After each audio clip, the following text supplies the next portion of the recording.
A ver, nada más no quites tantito tu diapo, por favor.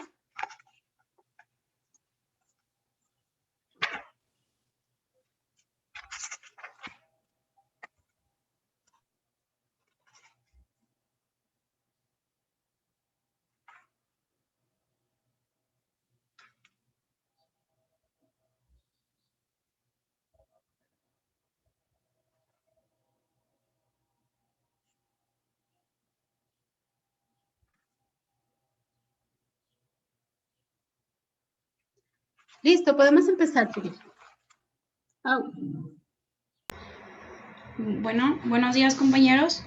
Mi compañero Ramiro Guzmán y yo, Andrea Nava, les hablaremos acerca del lupus, pero antes de comenzar a desarrollar y explicar el tema, comenzaré dando como una introducción, que es la autoinmunidad.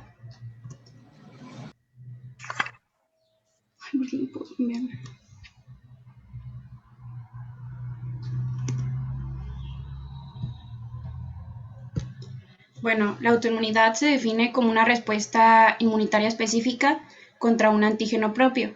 Como sabemos, la respuesta inmunitaria es capaz de responder a una variedad ilimitada de antígenos diferentes, esto debido a las especificidades que tienen tanto los linfocitos B y T. Y como consecuencia o gracias a esta especificidad o esta respuesta ilimitada es que algunos linfocitos van a reconocer lo propio, dando lugar a células autorreactivas. Se supone que estas células autorreactivas son controladas para asegurar la tolerancia de lo propio, aunque en algunas personas ciertos linfocitos B y T van a atacar el antígeno para el que son, van a atacar el tejido donde se localiza el antígeno para el que son específicos. Una característica fundamental de la respuesta inmunitaria es que el sistema inmune es incapaz de acabar con el autoantígeno, por lo que estas enfermedades pueden llegar a durar toda la vida. Y bueno, para que vaya quedando un poco más claro, un autoantígeno es una molécula propia del organismo que debido a fallos en los mecanismos de la tolerancia se vuelve extraña. Bueno, las enfermedades autoinmunes se van a clasificar en organoespecíficas y no organoespecíficas, y el lupus entra en la clasificación de las no organoespecíficas. También el lupus forma parte de las enfermedades de hipersensibilidad tipo 3, como ya vimos, que es gracias al depósito de los complejos inmunes. Cuando la cantidad del depósito de los complejos inmunes es mucha como para ser eliminada, pues esta se va a ir depositando en los glomérulos del riñón y en otros vasos sanguíneos, causando inflamación. Esta inflamación puede ser nefritis, vasculitis, artritis, y llega a ser mucho más perjudicial que el propio patógeno. Y el hecho, bueno, obviamente cuando el antígeno es propio, estos inmunocomplejos nunca terminan, y el hecho de que sigan ahí es la causa de muchas enfermedades autoinmunes, y el ejemplo más clásico del que nosotros vamos a hablar a continuación es el lupus. Y bueno, ¿qué es el lupus? El lupus es una enfermedad autoinmune sistémica que se va a caracterizar por un proceso inflamatorio crónico en diferentes órganos debido a principalmente tres cosas, que es la producción de autoanticuerpos, el depósito de los complejos inmunes, la activación del sistema de complemento. En esta enfermedad se van a formar gran cantidad de autoanticuerpos frente a autoantígenos como el ADN. Este es un antígeno muy abundante durante el organismo, muy abundante en el organismo, de modo que va a tener una constante formación de pequeños inmunocomplejos.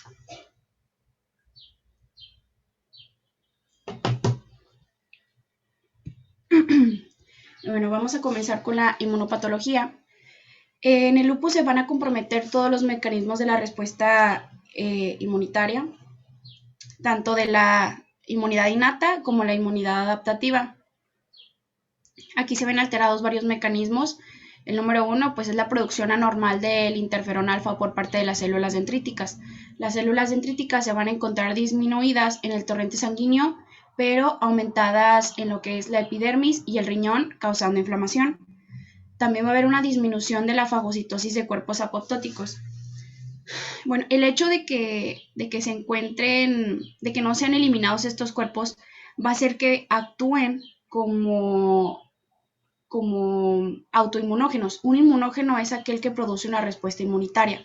Entonces, al producir esta respuesta inmunitaria, desencadena toda pues una reacción y hace que se produzcan los linfocitos autorreactivos y estos linfocitos autorreactivos produzcan autoanticuerpos. Entonces se puede decir en pocas palabras que todo el mecanismo es anormal, se encuentra dañado. También va a haber defectos cualitativos y cuantitativos de las proteínas del complemento. Una persona que tiene una disminución de C2, C4, C1Q, va a presentar un lupus severo con una detección temprana.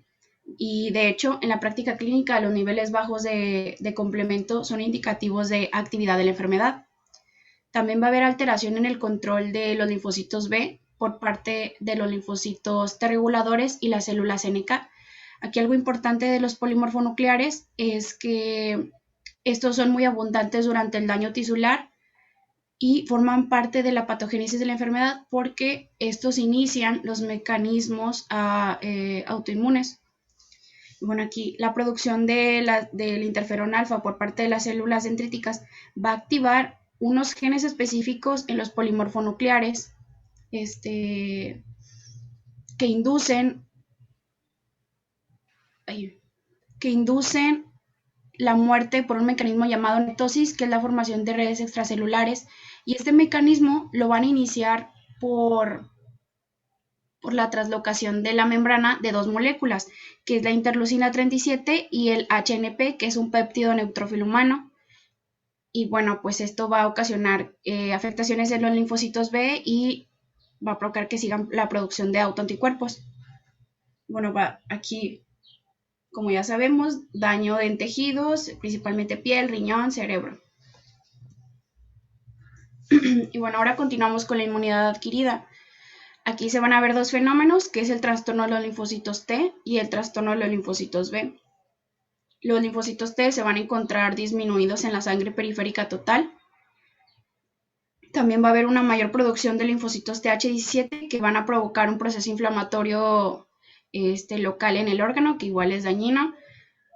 Y aquí va a haber una presentación de autoantígenos por parte de células dendríticas y linfocitos B a los linfocitos T. Bueno, esto también es como toda una cadena. Esta presentación va a ocasionar que los linfocitos T produzcan, bueno, o secreten citocinas como la interleucina 2, la 6, la 10, la 12 y el factor de necrosis transformante alfa. Al provocar esta secreción, ahora como que se devuelve la señal y ahora los linfocitos B van a producir autoanticuerpos de diferentes tipos. Con esto se van a formar los complejos inmunes que van a afectar la piel, los riñones y otros órganos y van a activar el complemento produciendo daño tisular.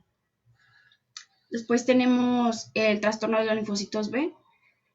Bueno, aquí va a haber un incremento de las células plasmáticas productoras de autoanticuerpos y contrario a este incremento va a haber una disminución de la producción de un anticuerpo contra un antígeno patógeno, por lo que se es más propenso a contraer infecciones.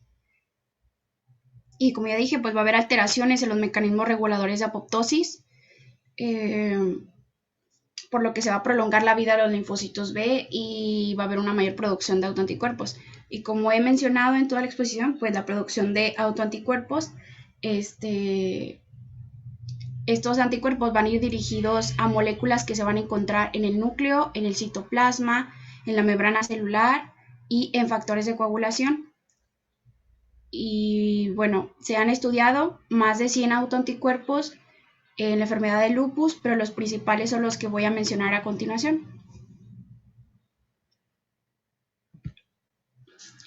El anti-ADN de doble cadena es el primero.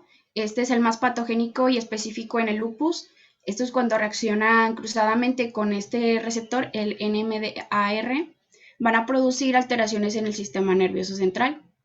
Después tenemos el anticuerpo anti-Ro. Este es un complejo ribonucleoproteico. Este es muy específico en el lupus neonatal. Bueno, es muy importante porque pasan la placenta y son responsables de trastornos de la conducción cardíaca en el feto y en el neonato. El anti-SM, es un complejo de moléculas de ARN y estos anticuerpos van a generar daño renal. También son de los más específicos en el lupus. Después tenemos los anticuerpos antinucleares.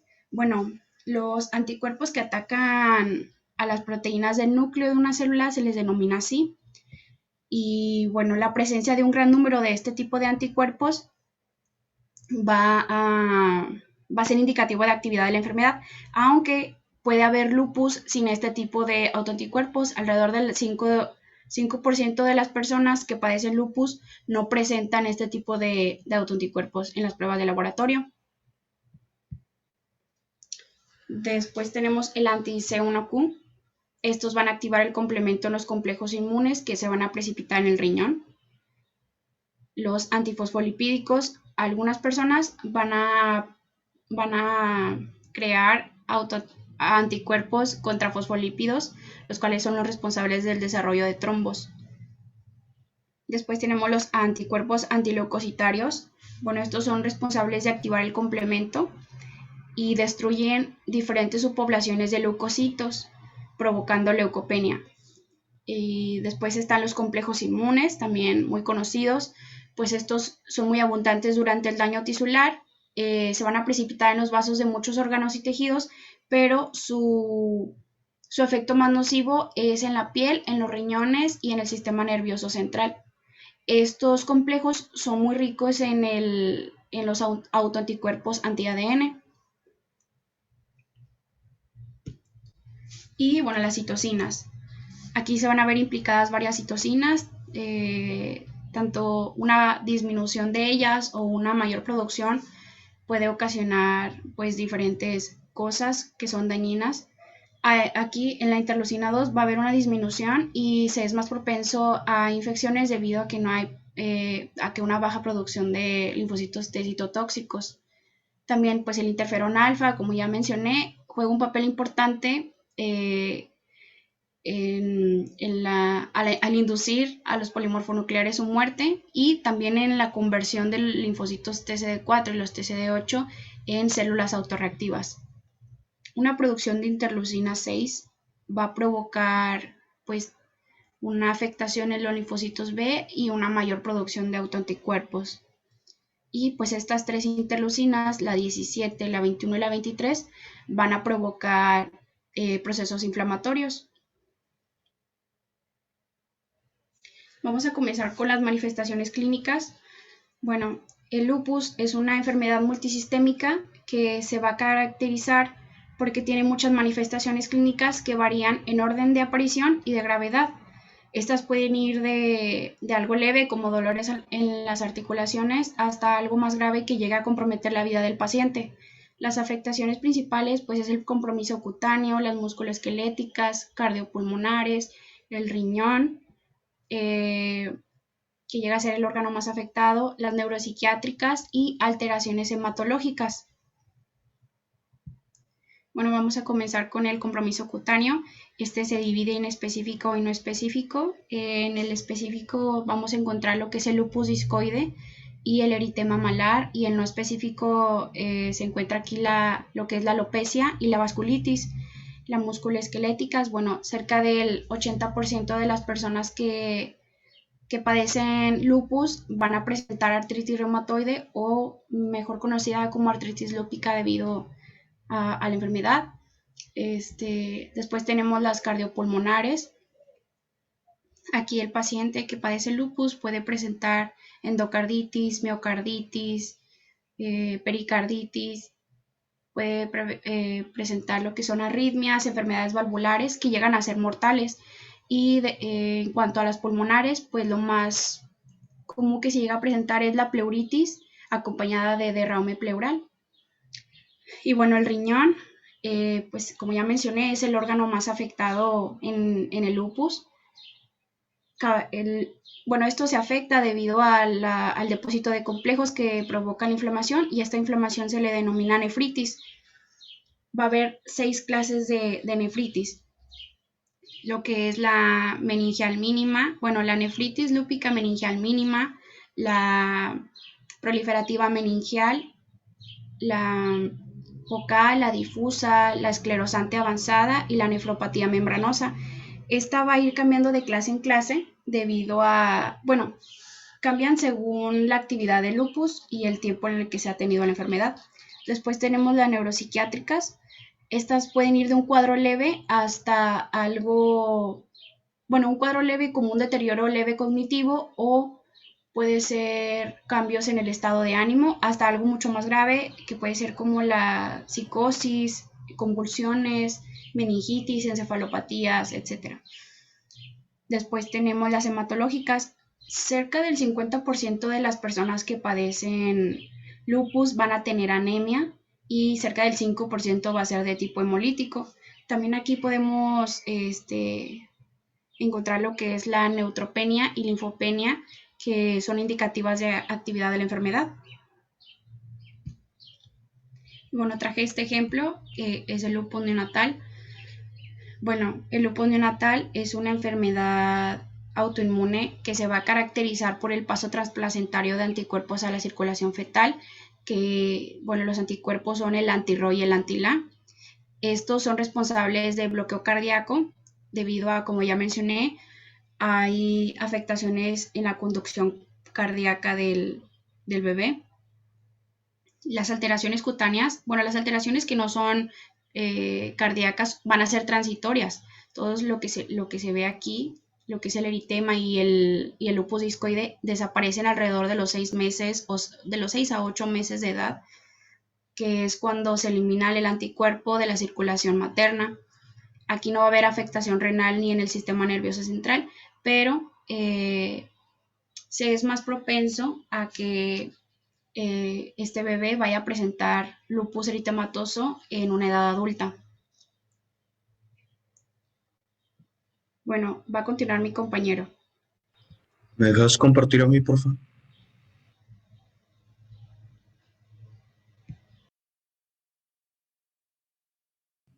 Ok, vamos a continuar primeramente abordando un poco la epidemiología de la enfermedad, y es que va a ser una cuestión importante tener en cuenta con lo que vamos a platicar a continuación. Comenzando por su prevalencia, la cual se calcula que aproximadamente existen entre 30 y 50 casos por cada 100.000 habitantes a nivel mundial, lo que se extrapola a la población europea a unos 500.000 casos y a la estadounidense a unos 250.000 casos. Bajo esta situación, hay que tener en cuenta que factores como la ascendencia, la raza y la etnia de los sujetos tienen o juegan, mejor dicho, un papel importante en cuanto a las manifestaciones y la gravedad del propio lupus. Hay que destacar que esta enfermedad tiene una predilección por sujetos de raza negra, así como asiáticos e hispanos, donde se presentará a edades generalmente más tempranas, con mayor actividad y con manifestaciones más graves, lo cual deriva en mayor mortalidad en este grupo de sujetos, en contraparte con los sujetos caucásicos. Por otro lado, veremos también que aproximadamente el 90% de los casos de lupus eritematoso sistémico se presenta en pacientes femeninos, por lo cual se considera que existe una brecha de edad de aproximadamente 13 casos femeninos por cada caso masculino. Esto se lleva en conjunto con el hecho de que se observa sobre todo mayor prevalencia en el rango de edades correspondiente a la edad fértil, que va de los 15 a los 44 años de edad, donde se observa con mayor, bueno, mejor dicho, donde se observa la mayor prevalencia, en contraparte con otros rangos de edad correspondientes, por ejemplo, a los extremos de la edad, llámese tercera edad o niñez, donde esta brecha disminuye a aproximadamente 2 casos femeninos por cada caso masculino. Entre algunos factores de riesgo para la presencia de lupus, nosotros encontramos, ya les comentaba, el grupo étnico. También hay que mencionar que las disparidades entre los grupos que acabamos de mencionar se deben sobre todo a diferencias genéticas y a las exposiciones propias del entorno en el que se desarrolla cada uno de los sujetos. Así como también tenemos marcadores genéticos, que en el lupus existen un montón de marcadores genéticos, entre los cuales podremos resaltar, por ejemplo, en el caso de la región del complejo mayor de histocompatibilidad, el HLA-DRB1, y en el caso del interferón de tipo 1, el IRF5. El primero aplicado más que nada a la población europea y el segundo visto más que nada en la población americana. Tenemos también los déficits hereditarios de proteínas del complemento. Esto, como ya lo mencionaba mi compañera, veremos que hay algunas proteínas específicas del complemento que verán sus valores, mejor dicho, fluctuados dependiendo de la actividad del LES, así como factores propios ambientales que van a exacerbar las manifestaciones y la actividad del propio lupus, como lo pueden ser la exposición a la radiación UV o la exposición al tabaco. Por otra parte, la mortalidad del LES sobre todo se debe a infecciones concomitantes, así como enfermedades cardiovasculares derivadas de lo que ya platicábamos con Andrea y complicaciones de nefritis lúpica que también platicamos ya con Andrea. Vamos a ver ahora el diagnóstico.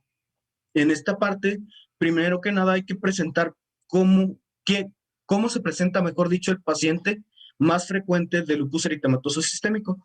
Pues en este caso hablamos de un paciente del sexo femenino que se encuentra en el rango de edad correspondiente a la edad fértil entre los 15 y los 44 años, que presenta típicamente compromiso del estado general, atralgias o artritis, fiebre, úlceras mucosas, alopecia y lesiones cutáneas. En este último apartado también hay que destacar que generalmente se presenta fotosensibilidad y hay una cuestión muy importante, una característica bastante peculiar de este tipo de pacientes, y es que presentan un eritema producido precisamente por fotosensibilidad característico, que es el rash malar o eritema malar que podemos ver en la imagen, que se presenta en las mejillas y el dorso de la nariz. Algunas otras manifestaciones anexas a estas incluyen la hipertensión, así como la proteinuria y el dolor pleurítico o abdominal. Ahora vamos a ver un poquito las manifestaciones, mejor dicho, pues sí, las manifestaciones que nosotros buscamos para el diagnóstico del LES. Comenzando por el apartado cutáneo, pues el compromiso cutáneo se observa en aproximadamente el 90% de los casos de LES, por lo que es importante y es muy frecuente. Ya comentábamos con Andrea, las manifestaciones se dividen en específicas y no específicas, donde las específicas corresponden a las características propias de cada una de las clases de la clasificación del lupus cutáneo, llámese agudo, subagudo o crónico. Las no específicas, por otra parte, se refieren a alopecia. En el caso del LES es reversible y se caracteriza por la pérdida de cabello en la parte frontal y con la ruptura de los cabellos a una longitud de entre 5 y 25 milímetros. Vasculitis livedo-reticularis, que es un proceso por el cual la piel, sobre todo de las extremidades, adopta una configuración reticular y se colora, mejor dicho, de un color rojizo azulado. Las telangiectasias perunguales, que se refieren a un proceso de dilatación de los pequeños vasos en la piel que conforma la periferia del aparato ungueal.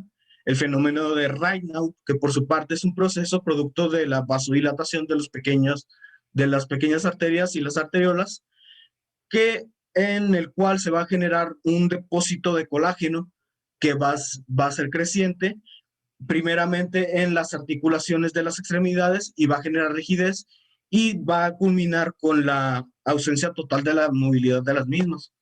Por último, tenemos las erupciones fotosensibles, que en el caso del LES son características, puesto que se presentan días después de la exposición de la radiación UV, además de que tienen una duración mayor a 3 semanas.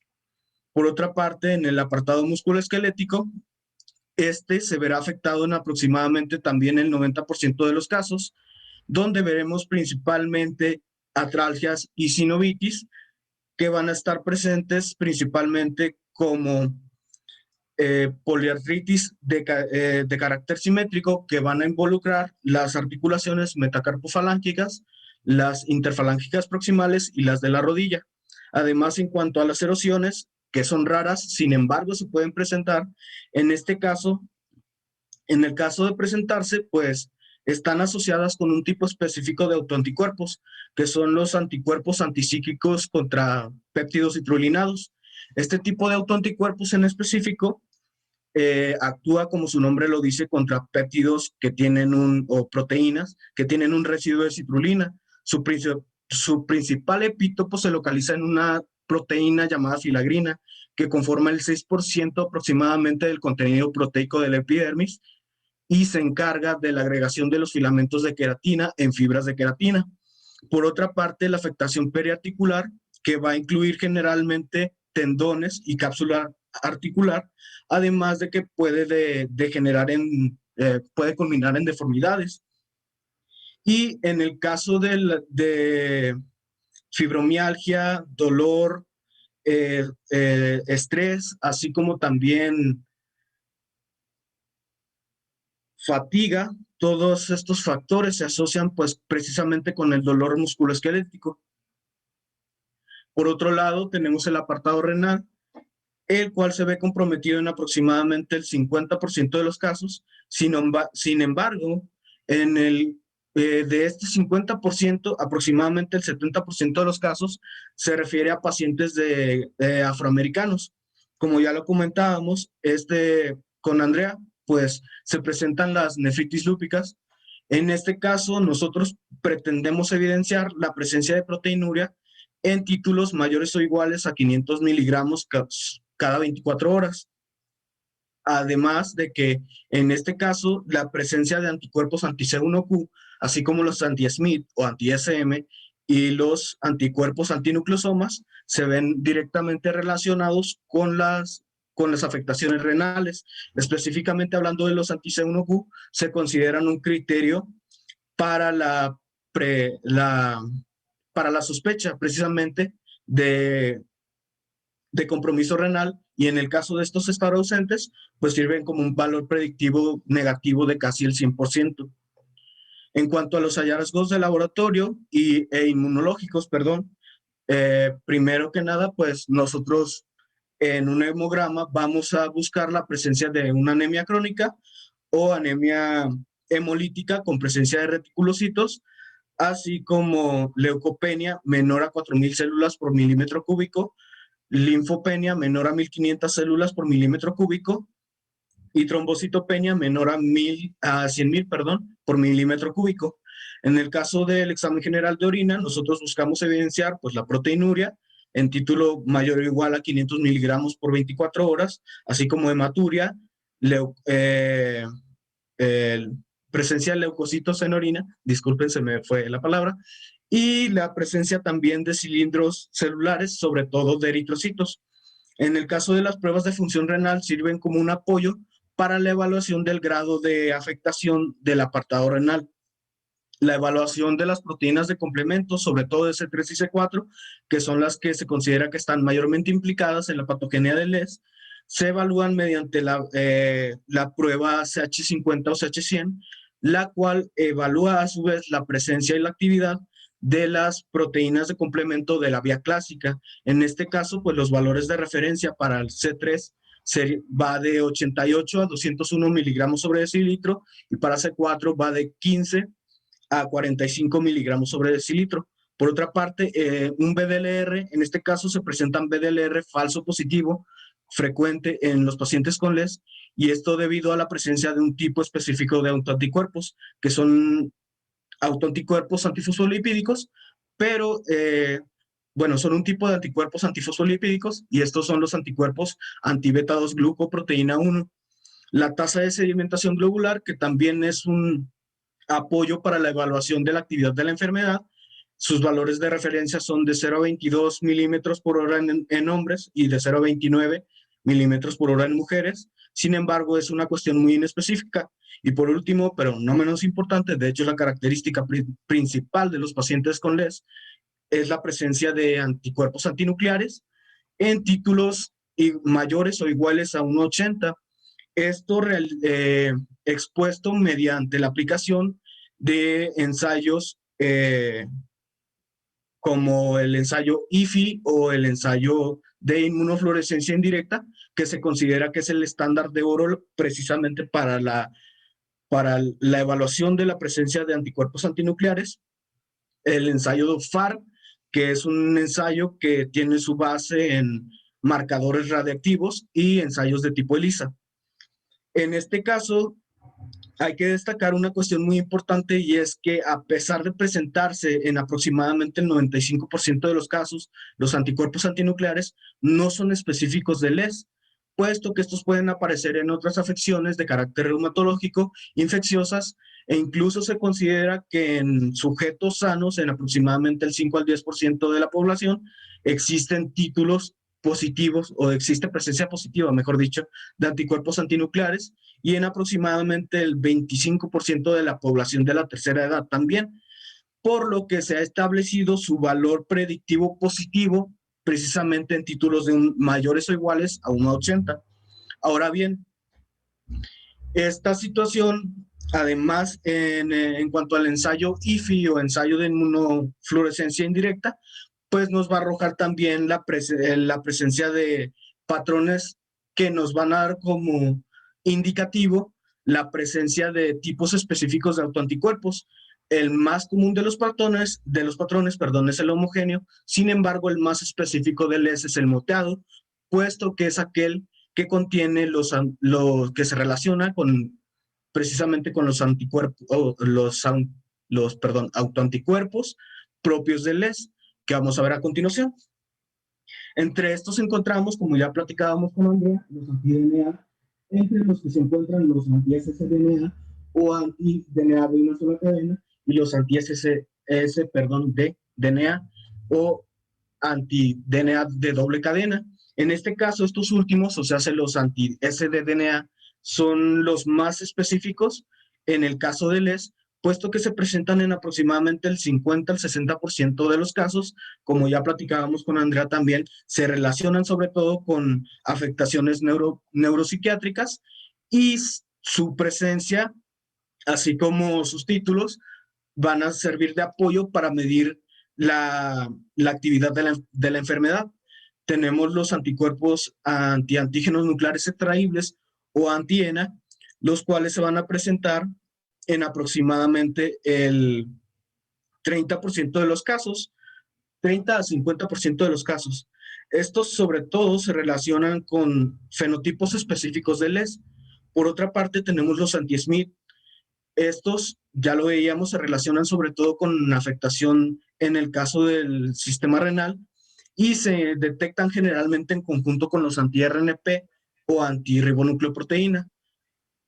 Por otra parte, los antirribonucleoproteína se encuentran en aproximadamente el 50 al 60% de los casos y se asocian sobre todo con síndromes de superposición de la enfermedad mixta del tejido conectivo, donde pues se ve implicado el LES en conjunto con otras manifestaciones propias de otras enfermedades. Por otra parte, tenemos los antihistonas, que se detectan en aproximadamente el 50 al 80% de los pacientes con lupus y sobre todo se asocian con el lupus eritematoso sistémico inducido por fármacos. Los anti-C1Q y los antinucleosomas, que ya veíamos que también se relacionan sobre todo con la afectación renal, y los anti-SSARO o anti-antígeno A relacionado con síndrome de Sjögren y anti-SCB-LA o antiproteína LA, que se relacionan sobre todo con el síndrome de Sjögren secundario al lupus eritematoso sistémico, así como lupus subagudo y afectaciones de carácter neonatal o lupus neonatal, mejor dicho. Otros autoanticuerpos que podemos encontrar también en presencia cuando hablamos de lupus, pues son los antifosfolipídicos, entre los que a su vez encontramos los anticardiolipinas y los antibeta-2 glucoproteína 1. Estos se presentan en aproximadamente el 15 al 60% de los casos y se asocian sobre todo al desarrollo de trombosis y situaciones adversas en el caso de cuestiones obstétricas. Hay que destacar en esta parte que para nosotros poder hacer válida un diagnóstico de lupus eritematoso sistémico, como mínimo debe incluir dos pruebas específicas para la identificación de anticuerpos antifosfolipídicos.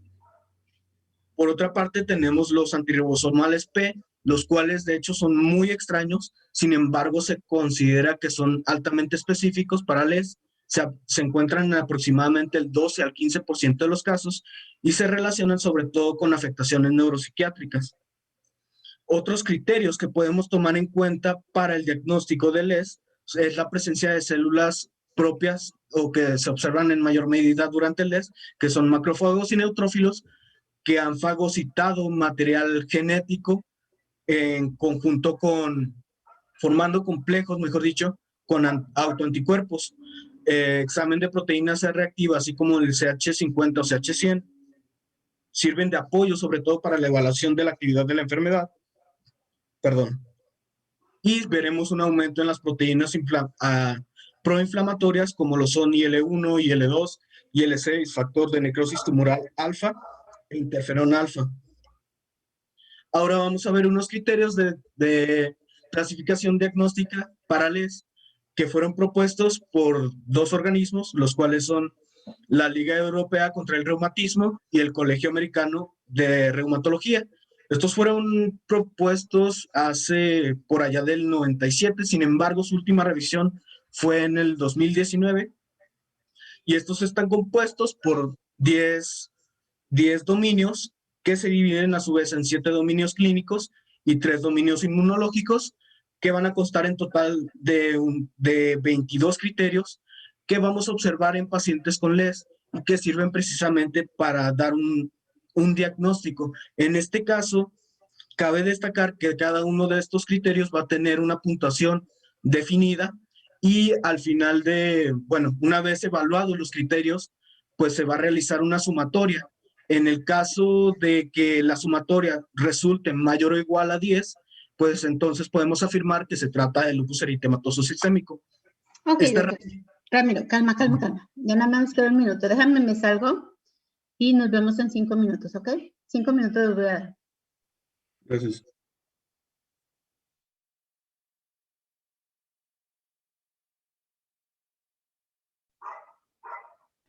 Ok, nos quedamos aquí. Continuando con esto, pues ya dijimos que la sumatoria debe ser mayor o igual a 10 para que se confirme pues, el diagnóstico. Y en este caso, pues esta herramienta tiene una sensibilidad del 96.1%, además de que cabe destacar que su criterio de entrada para poderla aplicar es necesario la identificación de ANAS en títulos de 1.80 mediante una prueba IFI con sustrato de células epiteliales. Y aquí tenemos la herramienta, ya vimos el criterio de entrada. Entre los criterios adicionales podemos encontrar primeramente que no se debe contar un criterio siempre y cuando este tenga otra explicación que no sea el siguiente, en el que nos dicta que pues la aparición de alguna de las manifestaciones incluidas en los criterios, por lo menos en alguna ocasión a lo largo de la enfermedad, pues es suficiente para incluirlo. Además de que se requiere para su validación o para la validación del resultado, que forzosamente exista un criterio clínico y no únicamente el paciente cuente, por ejemplo, con todos los criterios inmunológicos, puesto que pues es posible que únicamente con criterios inmunológicos se llegue a la sumatoria de 10, de hecho se puede a 11, pero pues no es válido, forzosamente se tiene que presentar un criterio clínico, además de que los criterios no tienen por qué ocurrir simultáneamente, ya lo veíamos, es una enfermedad que puede durar bien toda la vida y va evolucionando con el tiempo, por lo cual es posible que, mejor dicho, hay manifestaciones que se presentan antes que otras. Además de que dentro de cada dominio es posible que algunos pacientes presenten más de un criterio.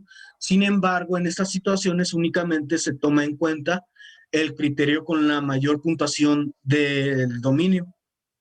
Entre los dominios clínicos tenemos el dominio constitucional, que incluye fiebre con una puntuación de 2 puntos. Bueno, esto creo que me lo voy a saltar un poquito rápido porque si no nos vamos a extender mucho. Los dominios clínicos, el constitucional, cutáneo, artritis, neurológico, serositis, hematológico y renales. Ya hablamos un poquito de cada uno de estos. Igualmente les voy a facilitar la herramienta. Entre los dominios inmunológicos, que son los de importancia un poquito más para nosotros, encontramos la presencia de anticuerpos antifosfolipídicos, ya platicábamos un poco de ellos, los anticardiolipinas y los antibeta-2-glucoproteína 1, así como los lupus anticoagulante, la disminución en la presencia de las proteínas de complementos C3 y C4 individualmente o en conjunto uno con la otra. Y por último, la presencia de aquellos autoanticuerpos que se consideran altamente específicos de LES, como lo son los de cDNA y los anti-SMIC. Al final, pues tenemos la leyenda esta que dicta que pues la sumatoria debe ser mayor o igual a 10, precisamente para que pues sea una cuestión confirmatoria, vaya. Y una vez visto esto, pues podemos pasar al abordaje terapéutico del lupus, comenzando por los antimaláricos, entre los que encontramos la cloroquina e hidroxicloroquina principalmente. Estos están indicados en LES de gravedad leve a moderada con afectación musculoesquelética y cutánea. También puede prevenir brotes leves de la enfermedad y disminuye la tasa de trombosis. Estos actúan mediante la inhibición de la activación de la inmunidad innata. ¿Cómo hacen esto? Pues lo que hacen es inhibir la señalización de los receptores TLR7 y 9. Esto mediante el enmascaramiento de los epítopos de los antígenos que se van a presentar, que son el material nuclear, vaya, que pues es en este caso, el antígeno. Además de que se pueden acumular en los lisosomas de las células presentadoras de antígenos y de esta manera también inhiben la presentación de péptidos que forman parte del complejo mayor de histocompatibilidad. También inhiben la síntesis de citocinas e incluso inhiben la activación de las células T mediante la inhibición de la señalización de los canales de calcio activadores de células T. También tienen otra función y es que impiden la unión de los anticuerpos beta-2-glucoproteína 1 a los fosfolípidos de membrana. Entre sus efectos secundarios encontramos la toxicidad ocular con depósitos de córnea y retina, por lo que en el caso de estos pacientes tratados con antimaláricos se recomienda citas con oftalmólogo bastante frecuentes. Tenemos los corticosteroides, que son la piedra angular de los tratamientos para LES. De hecho, son siempre la primera opción en el caso del compromiso visceral significativo, como lo es la nefritis lúpica o el compromiso neuropsiquiátrico. El mecanismo de acción de estos, pues, va a ser el hecho de que el ligando corticosteroide que nosotros utilicemos se va a unir al receptor GR1 o glucocorticoide intracelular 1. Este complejo posteriormente se trasloca al núcleo e inhibe el factor transcripcional NF-κB, el cual es el factor nuclear potenciador de las cadenas ligeras kappa de las células B activadas. Este tiene a su cargo la modulación de los genes antiapoptóticos, por lo cual está a cargo de la modulación de las enzimas propias de la vía de las caspasas, por lo cual pues se induce apoptosis. Entre sus efectos secundarios encontramos osteoporosis, por lo que se recomienda en conjunto dar suplementos de calcio y de vitamina D, así como trastornos metabólicos que incluyen hipertensión arterial, resistencia a la insulina, el aumento del peso, entre otras situaciones. Tenemos el metrotrexato, el cual está indicado en el caso de compromiso musculoesquelético originado por el LES. Este va a actuar mediante la inhibición de enzimas implicadas en el metabolismo de purinas, específicamente en una enzima llamada dihidrofolato reductasa.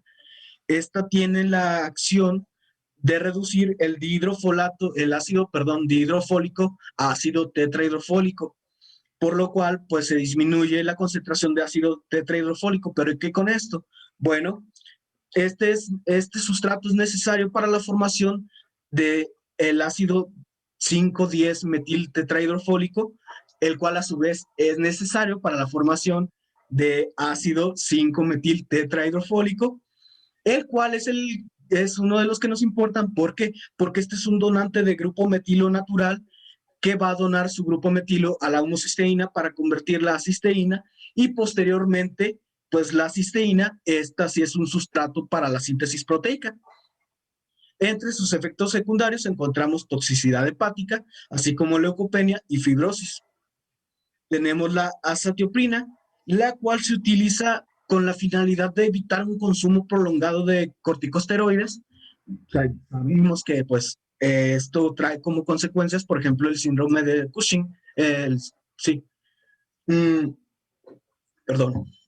Su mecanismo de acción se basa en la inhibición de la síntesis de DNA Pero para esto hay que decir que este es un análogo de purina que se encuentra en una forma de profármaco, por lo cual debe pasar a hígado para convertirse en su forma activa, que es la 6-mercaptopurina, la cual como tal tiene un efecto inmunosupresor, que es inespecífico, mediante la inhibición de la síntesis de DNA, y con esto pues también inhibe la proliferación de células inmunes.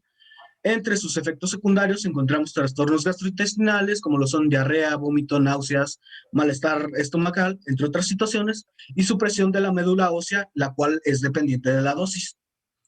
Tenemos el micofenolato, que también es un profármaco. Su forma activa es el ácido micofenólico, el cual está indicado en afectación visceral, específicamente en nefritis lúpica proliferativa amembranosa. En este caso, su forma activa, que es el ácido micofenólico, tiene una capacidad inhibitoria de una enzima que se llama inosina deshidrogenasa monofosfato, la cual tiene a su cargo la síntesis de guanina de nuevo. Mediante este mecanismo es capaz de inhibir la síntesis de purinas y pues con esto la proliferación de células inmunes. Entre sus efectos secundarios, una vez más, trastornos gastrointestinales, supresión de médula ósea dependiente de la dosis y predisposición a infecciones. Tenemos la ciclofosfamida, la cual es un estándar para pacientes con enfermedad altamente progresiva. En este caso estamos hablando de un agente alquilante no específico, por lo cual su acción va de alquilación. Mediante la alquilación va a inhibir la duplicación del DNA, replicación, y con esto la división celular, y pues con esto también la proliferación de células inmunes, además de que tiene un efecto mayor, mejor dicho, en células que se dividen de manera muy rápida, como lo son las células T.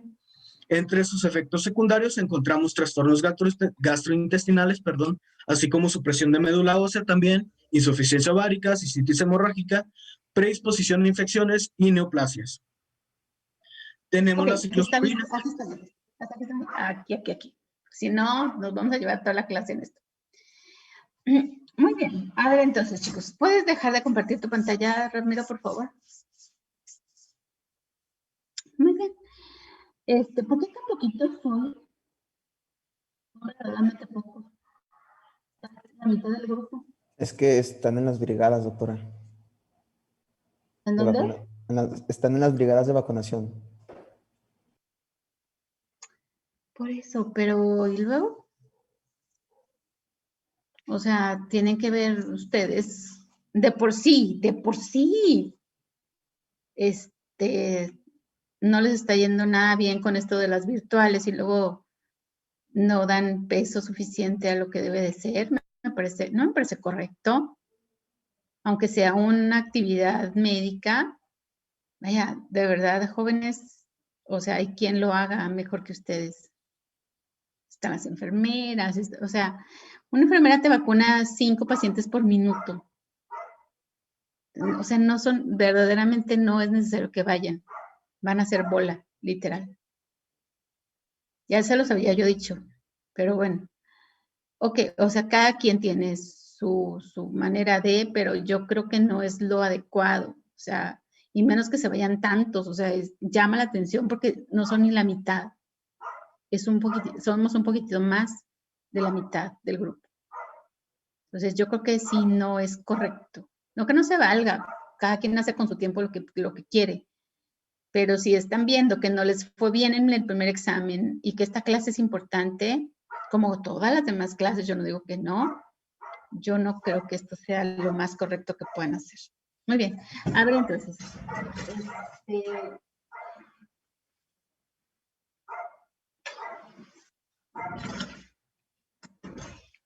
Vamos a tomarle nada más una foto porque como no tengo la buena costumbre de tomar lista,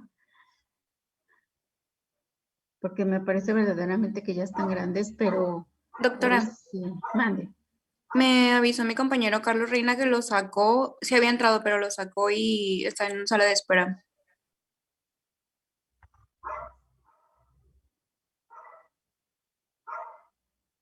No hay nadie en sala de espera. Ah, sí.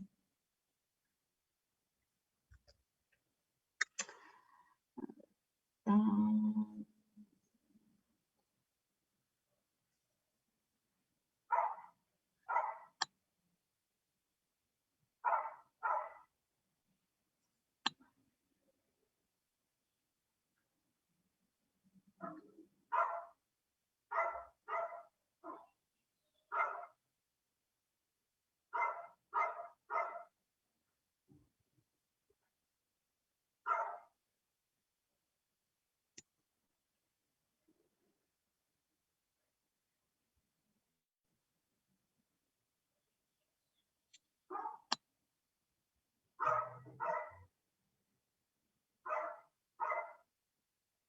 muy bien, chicos. Entonces, a ver. Entonces, no les voy a preguntar a los chicos que dieron la clase, que la verdad es que lo hicimos bastante bien. Vamos a preguntarles a todos los demás, porque todo esto ya lo vimos, ¿ok? No es algo que no hayamos visto. Estas clases se llaman clases de integración, y lo que se hace es integración del conocimiento, o sea, del conocimiento que ustedes ya tienen. A ver, entonces, díganme las teorías de la autoinmunidad. Francisco Alvarado. Nos mencionó la ambiental, la genética y la inmunológica. Ok, ¿de qué se trata la ambiental? David Campos. Algunos factores, lo que podemos encontrar en el ambiente, entran en el cuerpo y nosotros generamos una inmunidad ante esos antígenos, ¿Cómo qué? como por ejemplo el polen. No. Estamos hablando de la autoinmunidad, no de la topia. Memo Luis. No sé cómo te llamas. Memo Luis dice aquí. Luis Guillermo, pero es que se volteó. Pues yo sé. A ver. ¿Cómo qué factor? En cuanto a ambiental, Sí, ambientales. Estamos hablando de factores ambientales.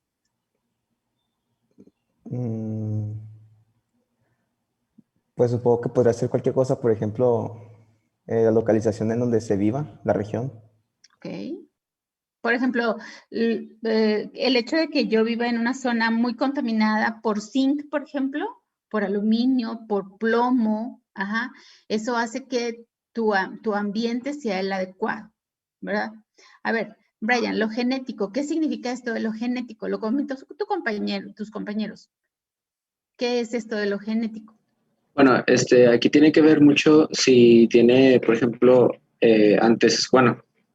más bien por medio de la familia, si tiene antecedentes con dicha patología o incluso en cuanto al sexo, ya vimos que la mujer tiene más, pues, probabilidad de contraer este tipo de enfermedad. Ok, esa teoría se llama la teoría,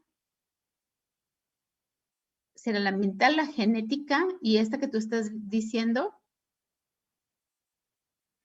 la de género. Por ejemplo, o sea, tú dices, a ver, las mujeres son más que los hombres. ¿Alguien leyó por qué? Gloria. ¿Por qué más en las mujeres que los hombres? Porque es un montón. 8 mujeres por 2 hombres. Pues no, yo había leído que era más por los estrógenos, la relación Ajá. que tenía, por las hormonas. A ver, Ramiro.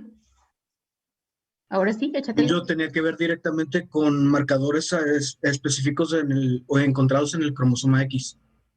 No. Se trata de lo que dice tu compañera, pero ¿por qué? ¿Por qué los estrógenos? ¿Qué tienen que ver los estrógenos con esto?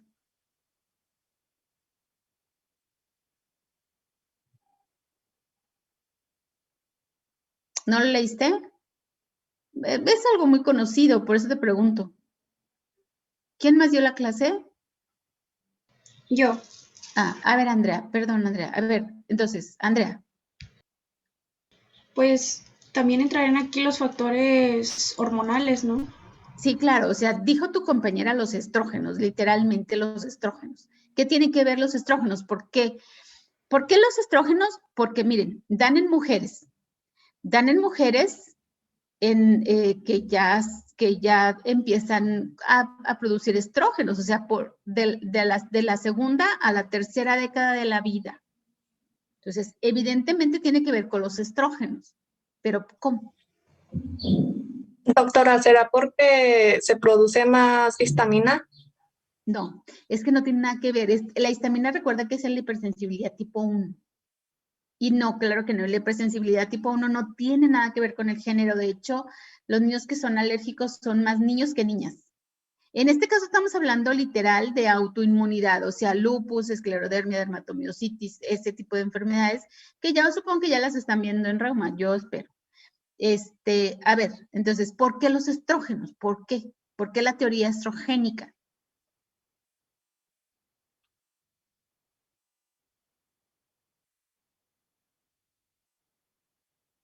A ver, chicos, ¿quién se enferma más de infecciones bacterianas?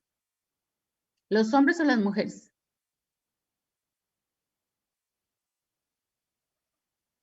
Las mujeres. Las mujeres. Claro que no, claro que no. A ver, Salma, fíjate bien, acuérdate tú, Salma Ochoa. Fíjate bien, Salma. ¿Cuándo te enfermas tú? ¿Cuándo te enfermas así de una gripa bien gacha? ¿Cuándo? ¿En qué periodo de tu ciclo menstrual? ¿Cuándo estás en medio? ¿Cuándo estás apenas empezando? ¿Cuándo? ¿No te acuerdas, Evelyn? Cuando te da una gripa así bien gacha, ¿cuándo es? Pues mientras estoy menstruando. Exacto, mientras estás menstruando. ¿Por qué? Pues. ¿Ahí qué es lo que no tienes? Estrógenos. Estrógenos. Estrógenos. O sea, es cuando las mujeres tienen menos cantidad de estrógenos. Por ejemplo, los varones se enferman más que las mujeres, por si no lo sabían. Las mujeres son más histericonas, o sea, somos más histericonas, o sea, nos enfermamos más de problemas medios como ansiedad y depresión, esas cosas. Pero infecciones más los hombres, por si no lo sabían. ¿Verdad? Entonces, pero cuando se enferman las mujeres, se enferman exactamente cuando va disminuyendo la cantidad de estrógenos. Y esto es porque los linfocitos B tienen receptores estrogénicos. Entonces, cuando los linfocitos B son estimulados por los estrógenos, están muy activos, muy activados. Entonces, las mujeres no se enferman, ¿por qué? Porque tienen esta actividad estrogénica. Lo que nos manda así cañón a las mujeres a la basura es este maldito ciclo que tenemos. O sea, los hombres son parejitos, siempre tienen. Eso es una ventaja de los hombres que de verdad no les sacan provecho. O sea, yo digo, yo si fuera hombre, o sea, no estaría aquí. O sea, yo ya estaría, sabrá Dios dónde, porque no tengo esta variación tan tremenda que de repente mucho y luego un poquito, ay no, es una cosa espantosa, ¿no es cierto, chicas? O sea, que de repente, si no puedo estudiar, porque pues los estrógenos están hasta abajo y esas cosas, ¿no? Los hombres están parejitos, yo de verdad no sé cómo no hacen más cosas. Pero bueno, eso es mi opinión, humilde por cierto. Doctora. Mande. Entonces es la relación del estradiol con los receptores que tienen los linfocitos B y T, y eso da la respuesta prolongada, ¿no? Entonces, por eso la autoinmunidad. No, esto hace que produzcas más autoanticuerpos. O sea, que como produces muchos anticuerpos, es más la probabilidad de que produzcas autoanticuerpos. Que no, ¿verdad? Ándale, ya se salieron. Yo no los saqué, se salieron solos. Que no digan que yo los estoy sacando. Bien, entonces, eso es porque las mujeres son más que los hombres. Ok. Ahora, la teoría inmunológica, ¿qué dice? A ver, Karen Juárez.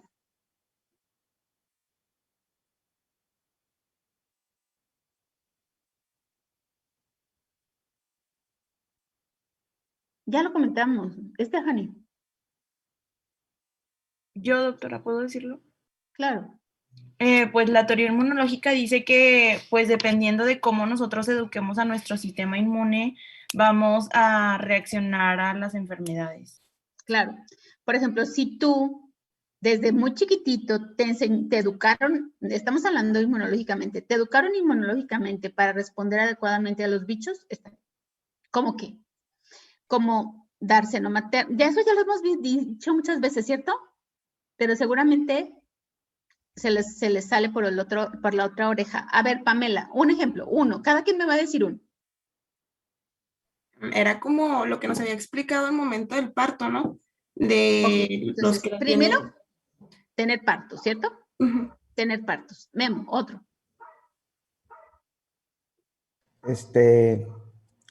¿Cómo decirlo? Bueno, aparte de la leche de amamantar, pues La dejar alimentación al seno materno. La característica de la alimentación al seno materno, Gloria. ¿Cómo debe ser el seno materno? ¿Cómo? Me va a decir Gloria, así. No, Gloria, así no. ¿Qué característica tiene que tener el seno materno para que te pueda educar adecuadamente? Brian, ¿cómo? Debe ser por lo menos, bueno, más bien por lo menos un año, ¿no? Por lo menos 6 meses es una de las características. ¿Qué otra, Michelle?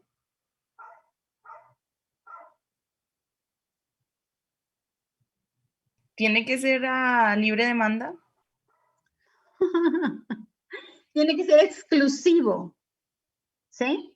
Exclusivo. ¿Qué quiere decir? Que no le des un biberón entre una toma de leche materna y otra. Tiene que ser exclusivo. Entonces, tiene que ser por lo menos 6 meses, de preferencia 1 año.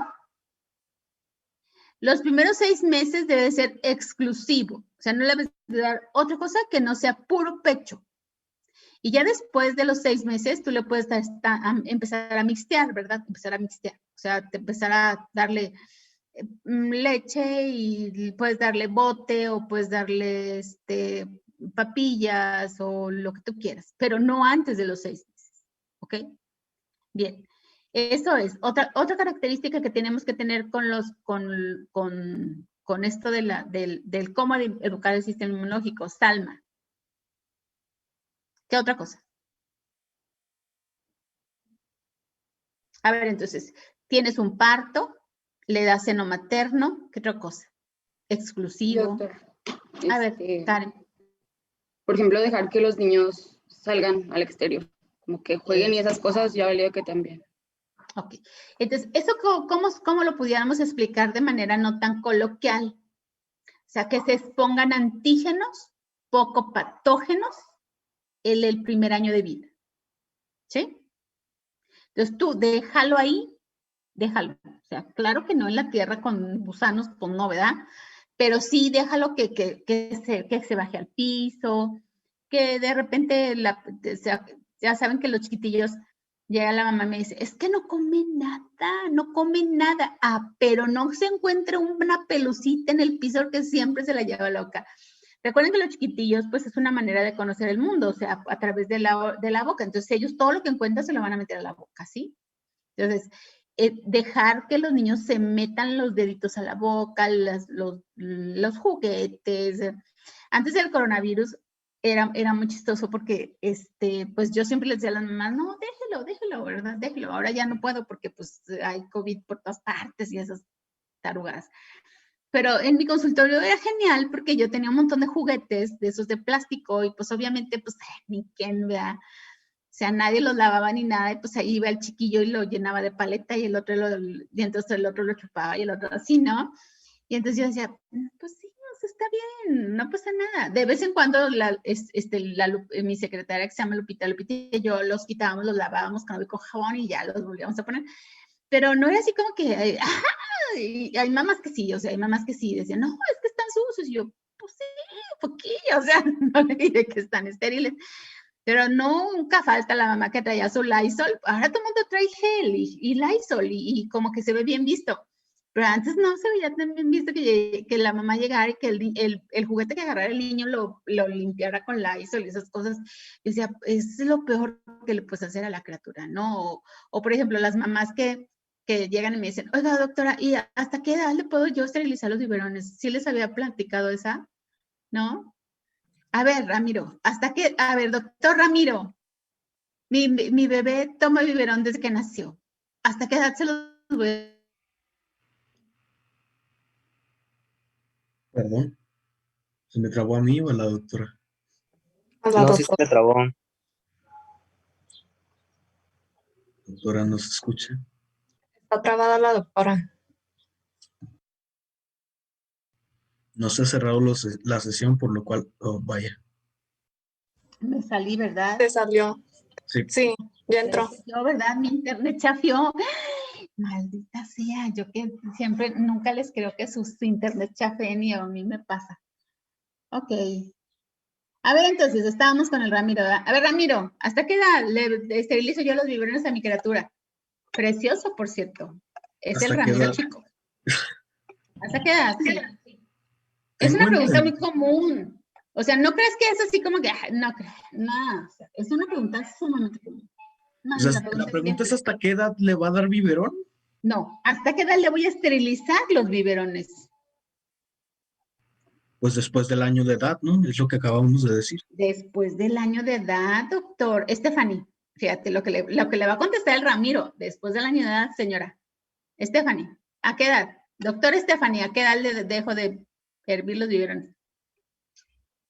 Yo diría que no se los hierva. Que nunca se los hierva. O sea, nomás con agua y con jabón como ping-pong y se lo da, desde que nació. Bueno, a lo mejor después de los 6 meses.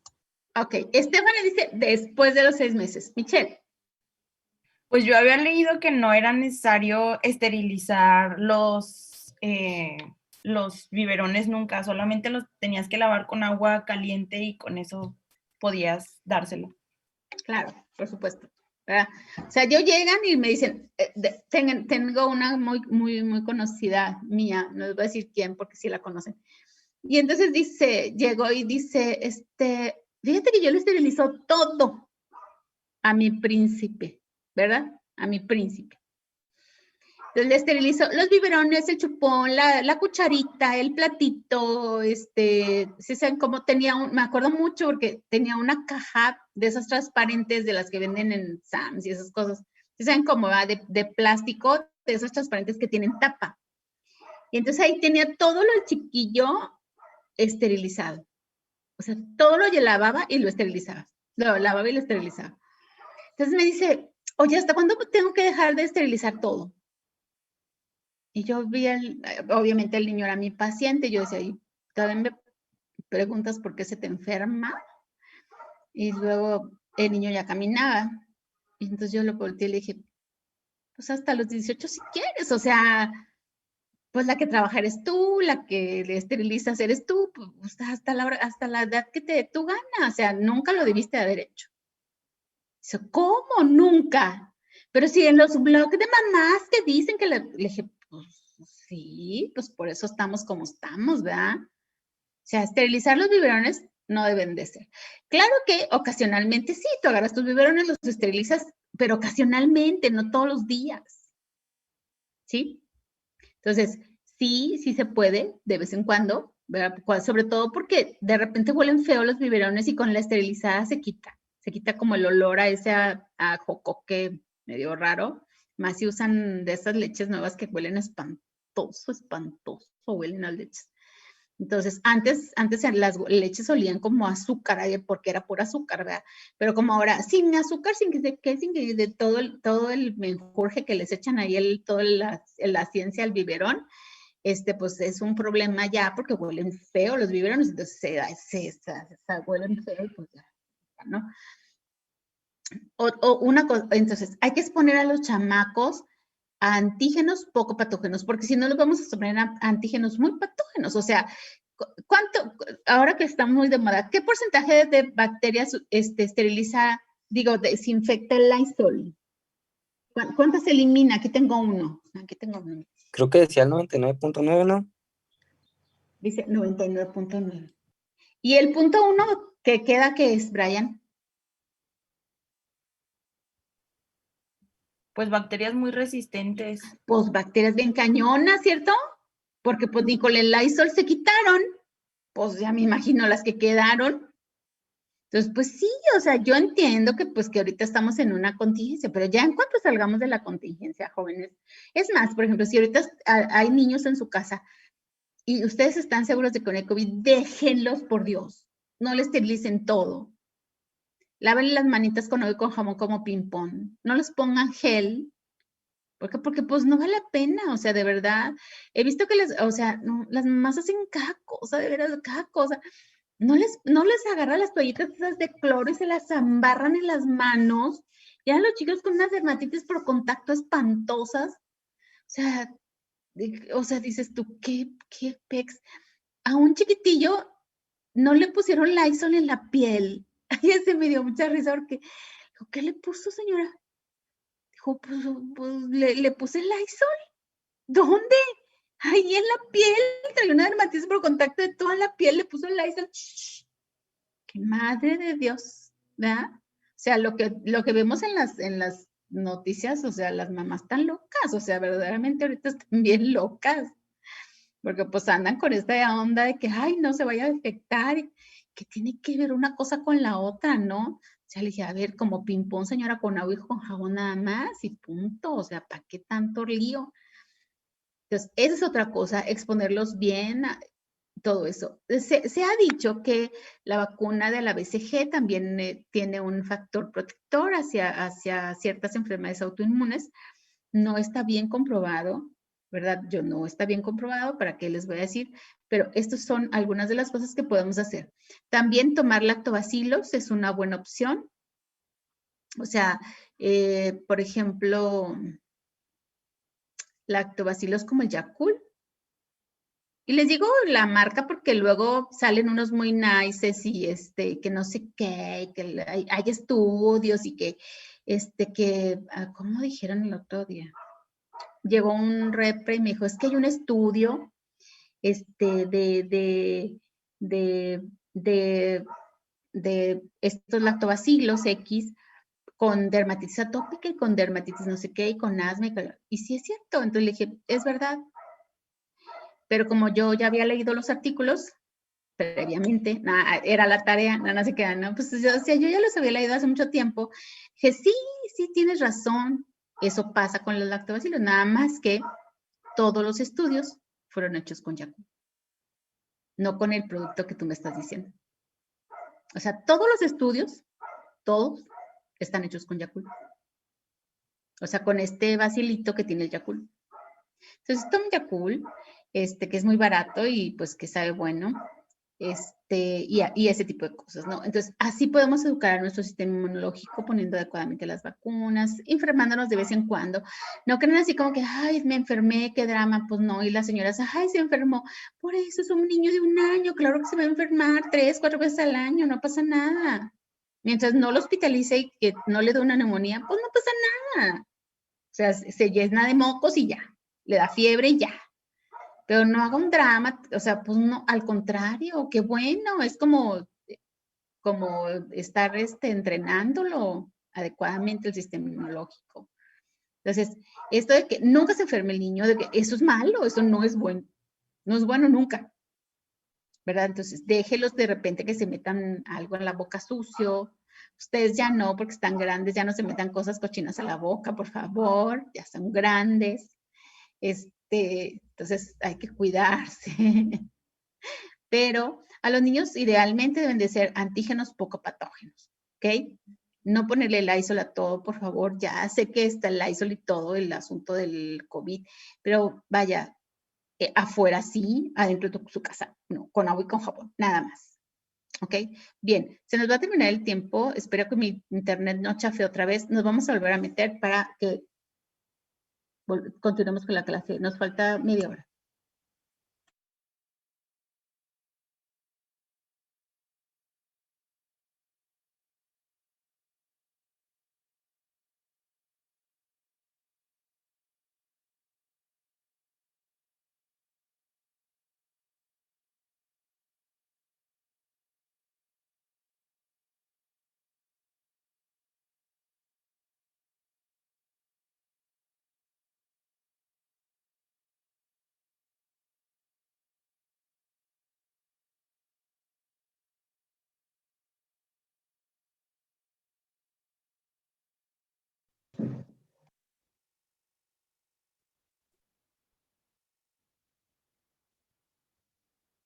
¿Ya está? Uy, somos bien poquitos. Bien, entonces, a ver, chicos, esas son las teorías. Ahora sí, fíjense, ahora sí vamos a ver lo que es esto del lupus. Entonces, igual, son para las teorías estas inmunológicas son para todas las enfermedades, para todas. ¿Ok? Es lo mismo para lupus, para esclerodermia, para dermatomiositis, es lo mismo, es lo mismo. Ahora vamos a ver un poquito sobre quién es el antígeno, quién es el anticuerpo, y el objetivo de esta clase era qué tipo de hipersensibilidad era. ¿Ok? Vamos a abrir una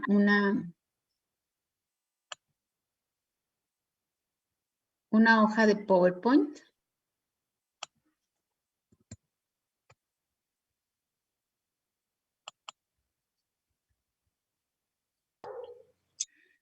Ya está.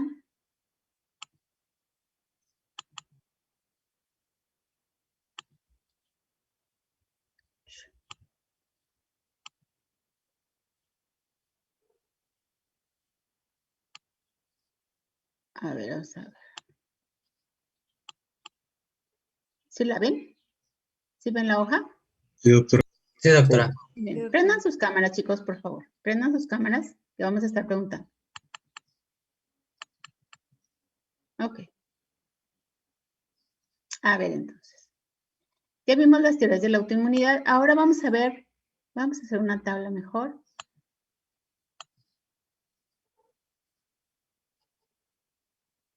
Así. A ver. Entonces, en esto de la autoinmunidad, lo más importante es ver qué hipersensibilidades. ¿Ok? Bien. Fíjense bien. Ramiro y su compañerita nos dijeron muchos de los antígenos que podemos ver.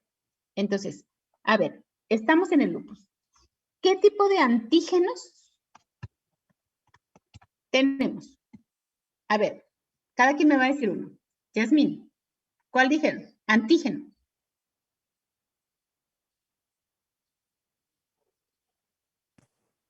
¿Puede ser el del grupo sanguíneo? ¿El RH? ¿Así? ¿Sí? ¿Ana Lila? Bueno, no sé si ese o si sea ABO. ¿ABO? A ver, Ramiro, ¿sí? DNA y anti-DNA. A ver, calma, calma, calma. ¿Estos hay en el lupus, Ramiro? Esos no los mencioné. Claro que no, de estos no hay. A ver, estos no hay. A ver, ¿qué otro, Michelle? No estoy segura, pero no sé si es la de anticardiolipina. Los anticuerpos, pero esos son los anticuerpos. Tú puedes, a ver, vamos a poner aquí anticuerpos. No se vayan a equivocar, por eso les ponen con la tablita. Ok. Los anticuerpos, tú dices que son los anticardiolipina. Ok. Ese es el autoanticuerpo. ¿Quién es el antígeno? Pues la cardiolipina. La cardiolipina. ¿Dónde está la cardiolipina?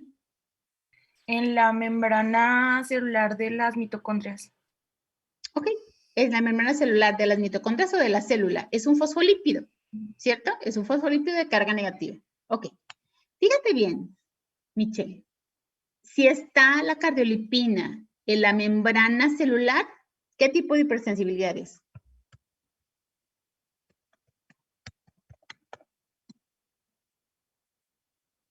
¿Es la tipo 2? Es la tipo 2. ¿Por qué, Salma? Esa es por antígenos que están en la superficie celular. Por supuesto, porque es una citotóxica. El antígeno tiene que estar pegado a la membrana celular. ¿Sí? Muy bien, muy bien. A ver, otra. Ana Lilia, otro. Piensa otro. Pues tengo que es contra antígenos de las histonas, del DNA. Ok. El DNA. ¿Cómo se llama el anticuerpo? Es anti-DNA. Anti-DNA, muy bien. ¿Ya lo entendieron? Ahora sí. Si es contra el DNA de la célula, ¿qué tipo de hipersensibilidad es?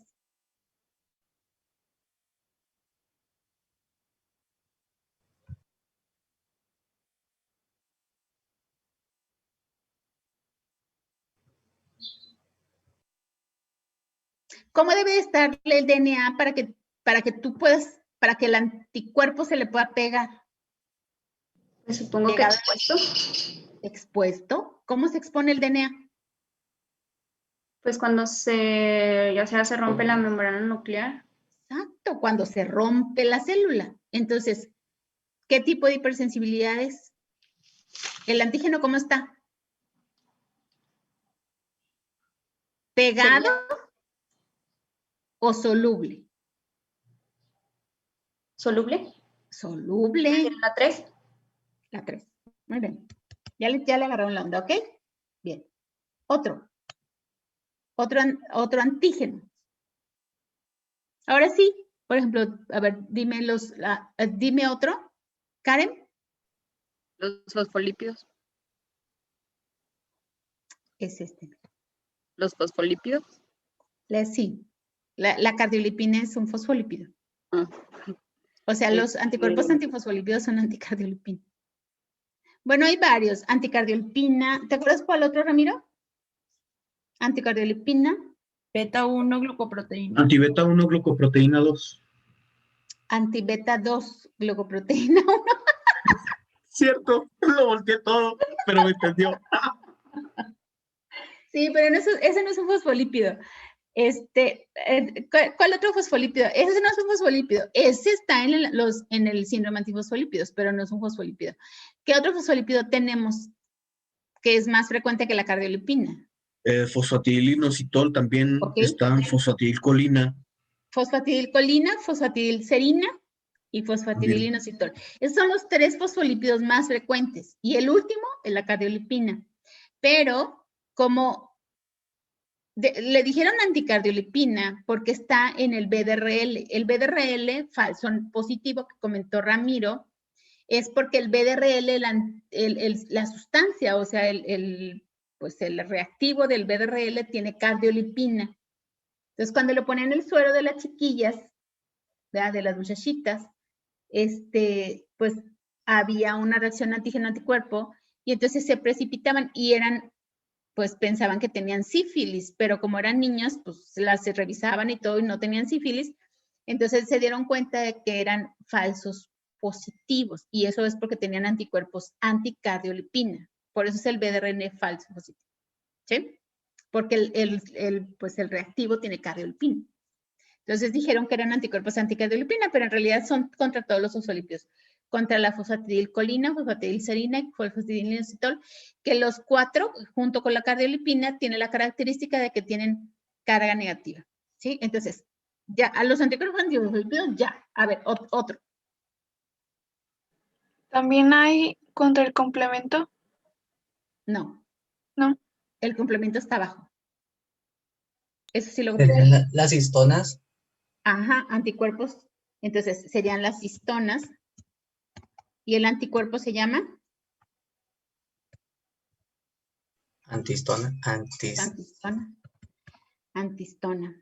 Muy bien. A ver, ¿dónde están las histonas, doctor? ¿Esa sería hipersensibilidad tipo 3? ¿Dónde están las histonas?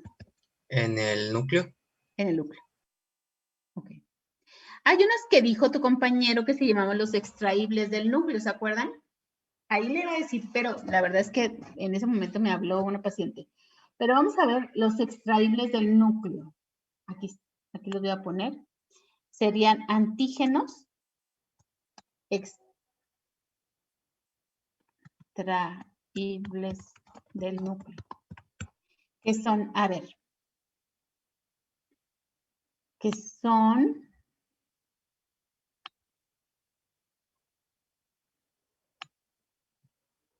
ay, madre de Dios, ¿qué hice? Ahí está. Que son, a ver, ¿cuáles son, Ramiro? Los antiena, pues son los sanas, ¿no?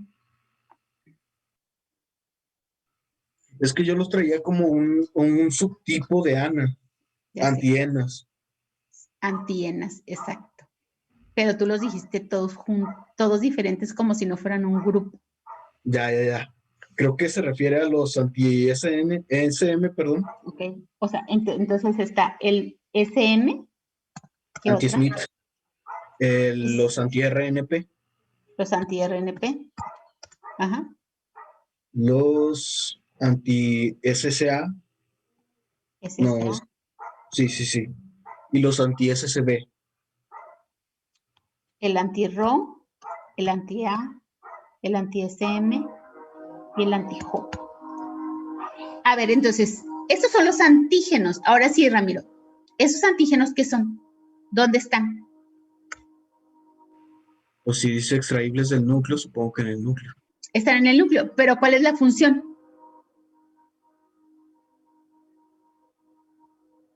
Sí. O sea, ¿cómo? Para que tus compañeros entiendan, porque todos entienden cuáles son las histonas, ¿cierto? Todo el mundo sabe lo que son las histonas. Bien. A ver, entonces, pero estas proteínas, ¿para qué están en el núcleo? ¿Para qué sirven?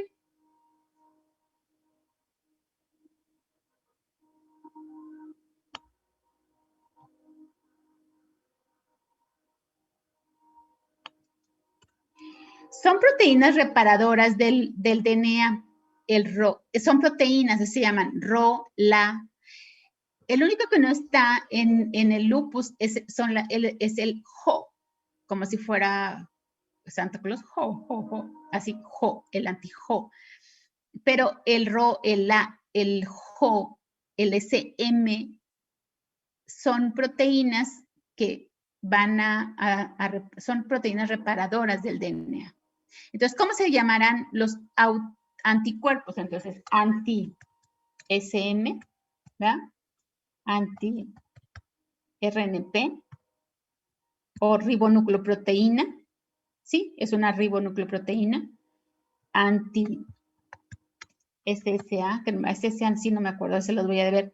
Los anti-RO, los anti-LA, y pues los anti-HO dijimos que no estaban en el lupus, ¿cierto? Doctora, Entonces, disculpe.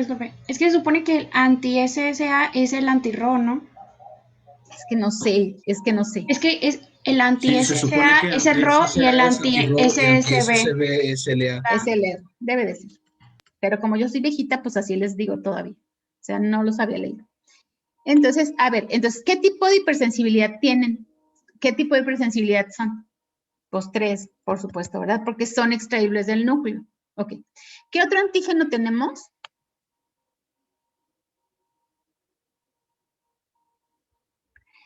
Tenemos anticuerpos antimitocondriales, entonces la mitocondria.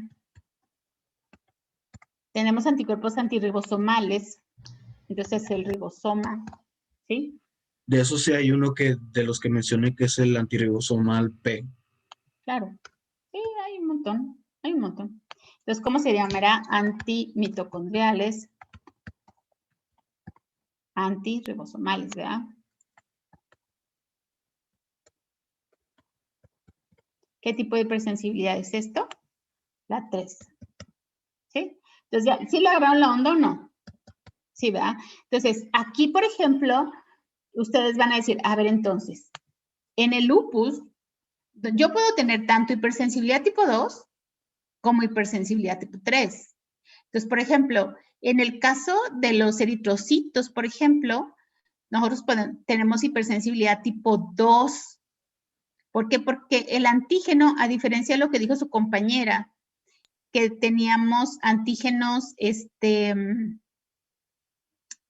contra el RH, contra el grupo sanguíneo, no son los antígenos esos. O sea, sí hay una anemia hemolítica, pero los anticuerpos van dirigidos contra los fosfolípidos, porque los eritrocitos son los que más fosfolípidos tienen. Entonces, ¿cuáles serían, por ejemplo, los que tienen, las células que tienen más fosfolípidos? Las plaquetas y los eritrocitos. Entonces, tenemos plaquetopenia y anemia hemolítica, porque se destruyen estas células, ¿ya?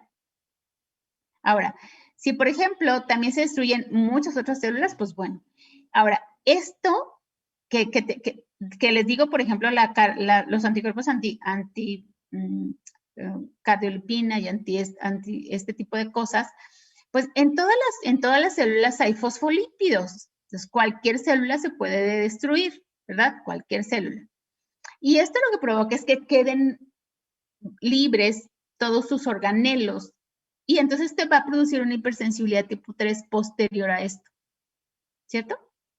Y entonces va a producir una hipersensibilidad que te va a provocar complejos inmunes circulantes. Y los complejos inmunes circulantes son los que te van a dar todos los demás síntomas y todo lo demás que tiene lupus. Vamos a ver lo que sigue. Hay algo que puso aquí Ramiro, que estuvo muy padre, pero vamos a ver esto. Son todas las que hay, entonces, bueno, aquí está. Entonces, vamos a ver los criterios. Aquí están los criterios. Entonces, a ver, el criterio que se presta para que yo explique esto de la hipersensibilidad, porque, bueno, recuerden que el principal objetivo de esto es que ustedes vean las hipersensibilidades. Entonces, ¿qué vamos a hacer? A ver, lo primeritito que tenemos. A ver, entonces, tenemos del pelo hacia abajo, tenemos yo pensé que la alopecia no era, pero dice Ramiro que sí. Bueno, no lo voy a tomar en cuenta. Pero vamos a ver, lo primero que tenemos es en el sistema nervioso central. Si nosotros nos vamos de la cabeza a los pies, para que no se les olvide ninguno. A ver, entonces en la cabeza, ¿qué tenemos, Andrea? De criterio. ¿Cómo criterio, doctora? Sí, los que comentó Ramiro. Estos incluyen delirio, psicosis y convulsiones. Ok, psicosis y crisis convulsiva. Ese es el criterio, ¿sí? ¿Qué te lo da? ¿Qué tipo de hipersensibilidad te lo da? ¿Cuál es la fisiopatología? 3, ok, ¿por qué? ¿Cuál sería? Vasculitis. Vasculitis de las arterias y venas cerebrales, ¿sí? Edema, y por lo tanto te va a producir encefalitis. Entonces, ¿cuál es el síntoma de encefalitis? Son las crisis convulsivas que no tenía el paciente y la psicosis, ¿verdad? O sea, se vuelven literalmente locos. Eso es por vasculitis, que sería una hipersensibilidad tipo 3, ¿ok? También te puede dar hipersensibilidad tipo 2 cuando el antígeno son, por ejemplo, unas de las cosas que más tienen fosfolípidos son las neuronas. Y ahí sí te va requete mal, ¿verdad? Porque pues, el anticuerpo está destruyendo neuronas. Con las encefalitis también te va bastante mal, pero bueno. Y luego después si vamos, bueno, esto es acá en la cabeza, ¿verdad? Luego continuemos hacia abajo, que es en la carita, entonces sería el eritema malar. Y luego también tenemos el eritema discoide. Sí, el lupus discoide. ¿Verdad? ¿Por qué da? ¿Cuál sería la fisiopatología?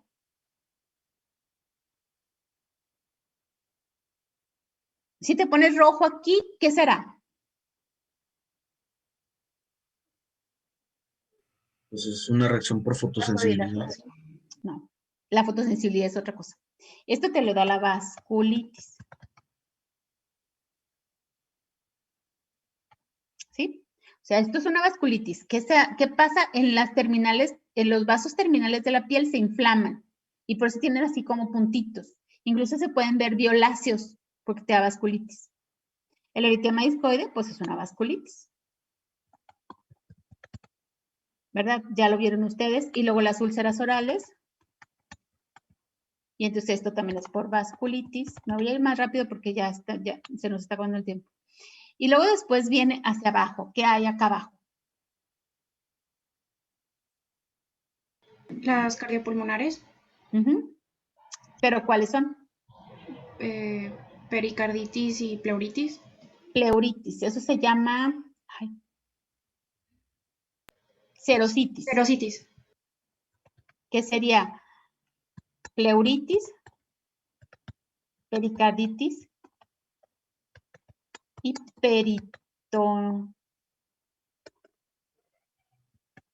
peritonitis, ¿sí? Esas son las serositis. Y esto también es por vasculitis, ¿sí?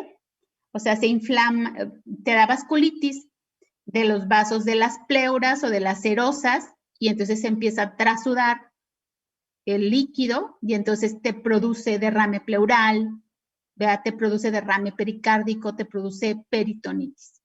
Incluso a estos pacientes es bien frecuente que las operen, porque piensan que tienen algo aquí en el peritoneo, peritonitis, y las operan. Es frecuente. Serositis, y luego ya aquí, y luego acá, y luego ¿qué más sigue más abajo? La nefritis, el riñón. Ok, antes del riñón, la artritis. Que la característica es que es no erosiva, ¿verdad? No erosiva. Y entonces, esta también te la dan una vasculitis. ¿Ok? Entonces, te duelen, pero debe de ser artritis, no artralgias, artritis. O sea, les duele, pero se les inflama. ¿Ok? No como yo, que de repente me duele aquí, el otro día me duele acá, pero yo digo, no estoy inflamada, perfecto, ya. O sea, es una artralgia, no es una artritis, ¿verdad? Y eso ya es por la edad. Artritis. Y luego ya viene la nefritis. La nefritis, que sería proteinuria, cilindruria, lo que dijo su compañero. Los cilindros son de leucocitos, Ramiro, no de eritrocitos. De leucocitos. Cilindros de leucocitos. Y eso es bien bonito porque, o sea, literal, parece como si el túbulo contorneado se tapara, entonces se van compactando los leucos y luego ya sale como un cilindro. Es un cilindro de leucocitos. ¿Sí? Se ven bonitos. Son feos, pero se ven bonitos. ¿Verdad? Entonces, eso sería la nefritis. Y esto es también por vasculitis. ¿Verdad? Bien. ¿Qué otra cosa? A ver, entonces, ya vimos eso. Y luego vienen los hematológicos, que son anemia. Debe de ser anemia hemolítica. Hemolítica. Tiene que ser anemia hemolítica, por lo tanto, tiene que tener CUMS positivo. ¿Dónde está el positivo aquí? CUMS positivo. ¿Sí? Si no tiene CUMS positivo, por más anemia que tengas, no es hemolítica. ¿Sí? Entonces, no es un criterio. Otro es leucopenia menor a 1500. ¿Sí? Y plaquetopenia menor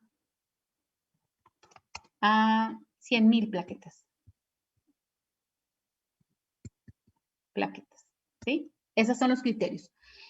Puede ser uno, puede ser los tres, pero nada más es uno. Y ahí dice, ahí Ramiro dijo, esto cuenta tantos puntos y esto tantos, etcétera, etcétera. ¿Sale? Y esto es por citotoxicidad celular mediada por anticuerpos. ¿Sí? Entonces, por hipersensibilidad tipo 2. ¿Ya? Y luego vienen los inmunológicos, que son estos que dijimos acá, ¿sí? Los anticuerpos antinucleares es de los que más puntaje tienen, solito. Y todos los demás, pues ya tienen sus puntajes, pero el que más tienes que tener es el anticuerpo antinuclear, que está en el 95% de los pacientes con lupus. ¿Sí? Bien. Entonces, ¿sí le agarraron la onda a esto? ¿Sí? ¿Nos faltó algo? ¿No? Bien. Entonces, este tipo de enfermedades autoinmunes, ya por último para terminar, son enfermedades graves y potencialmente mortales. Por eso es importante tener una serie de criterios que nos diga con medicina basada en evidencia que efectivamente el paciente tiene lo que yo digo. ¿Por qué? Pues porque el tratamiento es igual o peor de malo. ¿Sí? Igual o peor. O sea, ¿qué quiere decir? Que el tratamiento lo puede matar al paciente. Actualmente los pacientes que se mueren, que tienen lupus, no se mueren de lupus. ¿De qué se mueren, Ramiro? Dijimos infecciones concomitantes, los padecimientos en cuanto al... padecimientos cardíacos acelerados y la insuficiencia renal terminal. Claro, pero la gran mayoría se mueren por las complicaciones del tratamiento. cistitis hemorrágica se espanta. No, de veras que no se lo deseo a nadie. Es una cosa horrible. Las cistitis hemorrágicas por ciclofosfamida es espantoso. Y las infecciones que los llevan a terapia intensiva porque pues les da sepsis, porque los inmunodeprimen. Entonces, tengo que estar completamente segura de que eso tiene, porque el tratamiento también no es cualquier cosa. O sea, el tratamiento lo puede matar. Entonces, o se muere de la enfermedad o se muere del tratamiento, de qué quiere que se muera, ¿verdad? Entonces, pero tiene una chance, o sea, con el tratamiento tiene una chance. Y por eso se lo damos, no porque seamos malas personas. Entonces, es por eso que es tan importante que ustedes tengan criterios. No cualquiera le van a dar tratamiento de este tipo. O sea, ustedes tienen que tener ciertos criterios y decir, a ver, aquí está todo esto que me sostiene que efectivamente el paciente tiene lupus. Y le voy a dar metotrexate o le voy a dar, no sé, lo que ustedes quieran, ¿no? Esteroides, que pobres, de veras, les va a dar que te matan también con los esteroides. O sea, es un tratamiento difícil, largo, muy peligroso. Todo lo que les pueda contar es poco, ¿no? Entonces, por eso es muy importante que pues ustedes tengan ahí bien, estén bien duchos de que sí sea o no sea. ¿Ok? Pero bueno, el objetivo era que viéramos esto. Yo creo que les quedó muy claro, ¿verdad? Qué tipo de hipersensibilidad es, por qué es y sobre todo la importancia de cada una de las hipersensibilidades aquí en este tipo de enfermedades. Muy bien, para la próxima clase que vemos. Sensibilidad a trasplantes. Ok, Stephanie, ¿tú te toca? Sí. Ok, muy bien. Los chicos de hoy bastante bien. Y el viernes sí hay clases, ¿verdad? Sí. Ok. Mañana no, el viernes sí. Mañana no. Yo mañana no tengo clases. Muy bien, pero bueno. Lo recorremos al viernes. No, ¿cómo crees? Ah, No, yo estaba pensando, dije, chin, no voy a ver a mis alumnos el viernes. Ya estaba yo muy preocupada. Muy Doctora, bien. ¿me puede pasar la primera tabla para tomarle un screen? Claro. Gracias. ¿Listo? Muy bien, chicos. Nos vemos, si Dios quiere, el viernes. Disfruten su día libre. Bye. Gracias, doctora.